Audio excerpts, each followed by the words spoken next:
how to buy Ghiblification token. So this token came under the symbol of Ghibli. Now before we start, this is not financial advice. I'm not professional or economic expert, so before investing in any project that you find on my channel, please do your own research. Now before going on by this token, make sure that you get the account and keep following the updates about this token, and don't forget to check the Telegram channel too. As you can see, this token, it's available on the screener. It's created 15 hours ago and increased by 27 to 28,000% in the last 24 hours.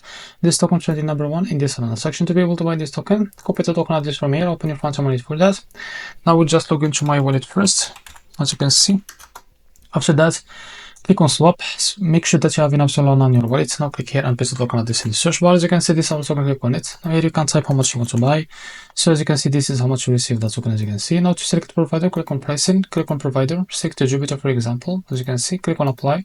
Now go back, click here on swap, and you will be able to redact the Jupiter provider page to be able to buy this token. So this is how to buy Ghibli token. If you found this video helpful, please like and subscribe. See you in the next video.